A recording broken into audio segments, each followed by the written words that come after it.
बिस्मिल्लाहिर्रहमानिर्रहीम, अस्सलाम वालेकुम। इस वक्त मुल्क भर में कप्तान की 12वीं खिलाड़ी के हाथों शिकस्त ने मैदान गर्म किया हुआ है। कोई कह रहा है कप्तान की 12वीं खिलाड़ी ने नाक लाल कर दी और इसी के घर में उसको नॉकआउट कर दिया, और कहीं मौलाना फजल रहमान को नवाज शरीफ ट्विटर पर मुबारकबाद दे रहे हैं तो मौलाना भी उसी प्लेटफॉर्म पर उनका जवाब दे रहे हैं। कहीं इमरान खान इन इंतखाबात को मुल्क में एक नए दौर का आगाज़ कह रहे हैं, और कहीं वज़ीर आला KPK को वज़ीर आज़म हाउस बुला के न सिर्फ झाड़ पिलाई जा रही है बल्कि इतने गंदे नताइज की इंक्वायरी का हुक्म भी दिया जा रहा है। गैस और बिजली के हाथों अवाम तो पहले ही तंग थी, लेकिन अब तहरीक इंसाफ के अरकान पार्लियामेंट भी फट पड़े हैं।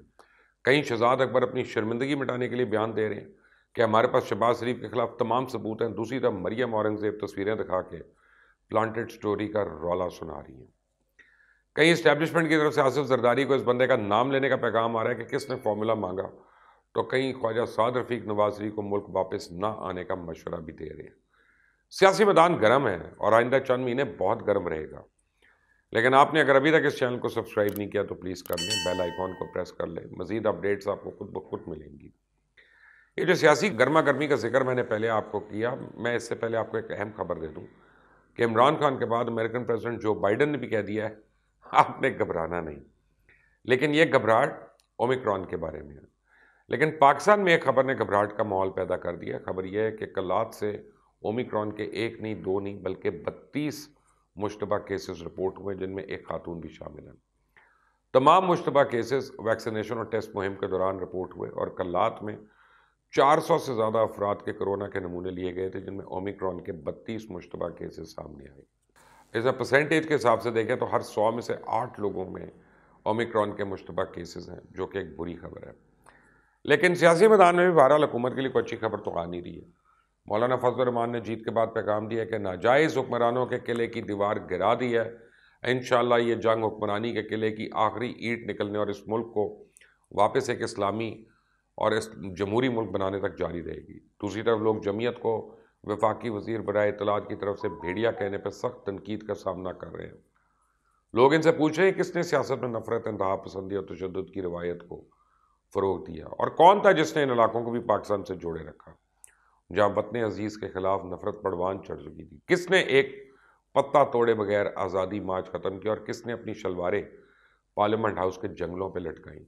लोगों को फैसला करने दें। KPK के अवाम ने तो फैसला सुना दिया, और इस फैसले से हुकूमत की नींदें उड़ गई हैं। और इस सूरत हाल को देखते हुए प्राइम मिनिस्टर ने KPK के बल्दियाती इंतखाबात में तनकीद करने वालों को जवाब देते हुए कहा, किसी को एहसास नहीं हो रहा ये इंतखाबात जदीद और तब्दील शुदा निज़ाम की शुरुआत है।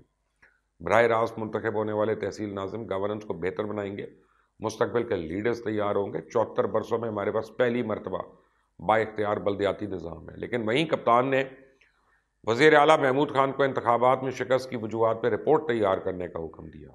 रातों रात रिपोर्ट तैयार हो चुकी, जिसकी बुनियाद पर अरकान कौमी असम्बली के खिलाफ कार्रवाई का फैसला भी कर लिया गया। PTI की शिकस्त की बुनियादी वजह महंगाई के अलावा बड़े अंदरूनी इख्तलाफात थे। बाज़ अरकान असम्बली की जानिब से तहरीक इंसाफ के नामजद उम्मीदवारों को सपोर्ट नहीं किया गया।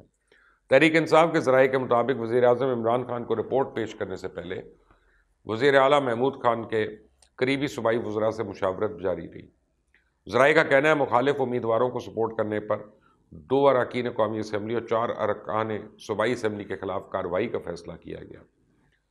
वज़ीर आज़म इमरान खान की ज़ेर सदारत मुशावरती इजलास में अहम फैसलों का इम्कान है, और इजलास में शिरकत के लिए वज़ीर आला और गवर्नर KPK, स्पीकर कौमी असम्बली और खैबर पख्तूनख्वा के बाज़ वज़रा को भी तलब किया गया। जबकि तहसील सब डिवीज़न बेटनी में दोबारा गिनती के बाद तहसील चेयरमैन का नतीजा चेंज हो गया, जिसके बाद JUI के उम्मीदवार को कामयाबी मिल गई। KPK में बल्दियाती इंतखाब में पाकिस्तान तहरीक इंसाफ को बदतरीन शिकस्त का सामना है, और गुज़िश्ता 9 साल से वहाँ हुकूमत करने वाली जमात को इंतहाई ज़िल्लत उस शख्स के हाथों उठाना पड़ी जिसको सियासत का 12वां खिलाड़ी करार देते थे।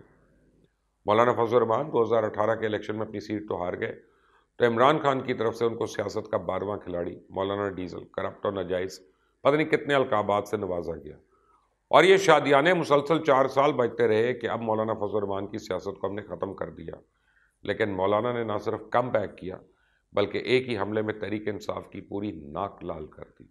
अब तहरीक इंसाफ बड़े लाल पीले हुए हैं, एक दूसरे पर इल्ज़ामात की बौछार कर रहे हैं। KPK में बल्दियाती इलेक्शन के पहले मरहले में JUI نے واضح کامیابی حاصل کی، جس میں سے چیئرمین کی 17 اور میئر کی 3 نشستیں ملیں، جبکہ ایک بھی میئرشپ PTI کے حصے میں نہیں آئی۔ اور دوسری طرف سابق صدر آصف علی زرداری کے بیان پر جواب آ گیا۔ انہوں نے کہا تھا ہمیں مستقبل میں سوچنا ہوگا، کیونکہ جن لوگوں کے پاس -1 جیسے فارمولے تھے وہ مدد کی درخواست کر رہے ہیں۔ انہوں نے ملٹری اسٹیبلشمنٹ کا نام تو نہیں لیا اور کہا ان سے مدد مانگی گئی، فارمولہ پوچھا گیا، لیکن میں نے انہیں بتا دیا کہ پہلے اس حکومت کو چلتا کریں، اس کے بعد بات ہوگی۔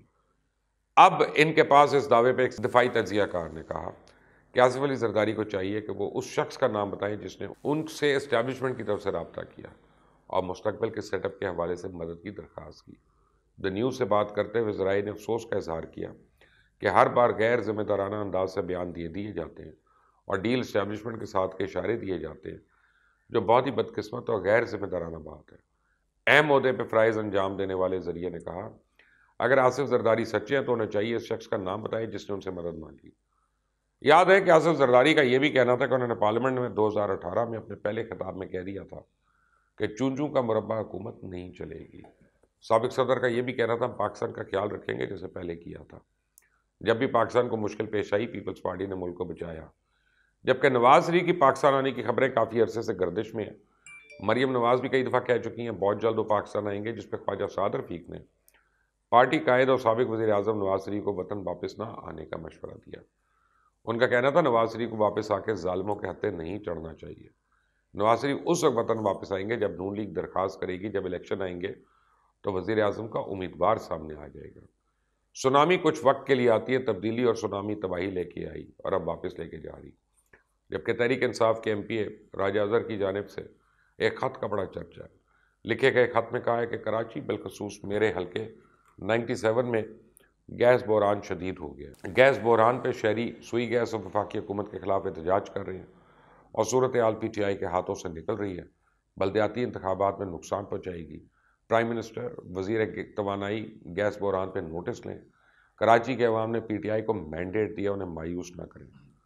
خیال رہے گزشتہ روز پاکستان تحریک انصاف کے رکن قومی اسمبلی آفتاب صدیقی کی جانب سے ملک بھر میں گیس بحران پہ لکھے گئے خط میں وفاقی وزیر توانائی حماد اظہر کے رویے کو انتہائی شرمناک قرار دیا، جبکہ وزیر اعظم عمران خان کے معاون خصوصی برائے احتساب شہزاد اکبر نے کہا ہے کہ شہباز شریف نے کہا تھا مجھ پہ مقدمہ دائر کر دیں، آج کے ان کے نوٹس کا انتظار کر رہا ہوں۔ چیلنج ہے مجھے کسی عدالت میں بلائیں، میں ثبوت لے کر عدالت میں پیش ہوں گا۔ شہباز شریف نے قوم سے جھوٹ بولا ہے۔ دراصل قصہ یہ ہے کہ 5ویں دفعہ شہباز شریف کے خلاف ثبوت نہ جمع کروانے والے پر مسلم لیگ نون نے نیوز کانفرنس میں الزام عائد کرتے ہوئے شہزاد اکبر کو برطانوی اخبار کا ٹاؤٹ قرار دیا اور کہا کہ شہزاد اکبر روز PID میں بیٹھ کے کاغذات لہراتے ہیں۔ عمران خان نے شہباز شریف کے خلاف ڈیلی میل کی سٹوری پلان کروائی اور مافیاز کے ماسٹر مائنڈ ہے، اور شہباز شریف کو عدالت نے ضمانت دی، کیوں نہیں آج تک عدالت میں ثبوت دیے؟ اس حکومت نے 20,000 ارب کے قرضے لیے۔ لنڈن میں شہزاد اکبر نے ڈیلی میل کی پلانٹڈ خبر پہ 5ویں مرتبہ التوا مانگا۔ عمران خان نے ڈیوڈ روز کو بلا کے ڈیلی میل کی سٹوری پلانٹ کی۔ یہ تو کہنا ہے نون لیگ کا، لیکن فیکٹ آف دا میٹر ہے کہ ڈیلی میل نے بھی UK میں کورٹ میں 4تھی مرتبہ ایکسٹینشن کی اپنے جواب میں درخواست کر لی ہے۔ اس کا مطلب ہے ان کے پاس بھی ابھی تک جواب نہیں ہے اور وہ بھی کاغذات کا ویٹ کر رہے ہیں۔ اور کون کون کس بات کا ویٹ کر رہا ہے یہ میں آپ کو اگلی باری بتاؤں گا۔ تب تک کے لیے اجازت دیں، اللہ حافظ۔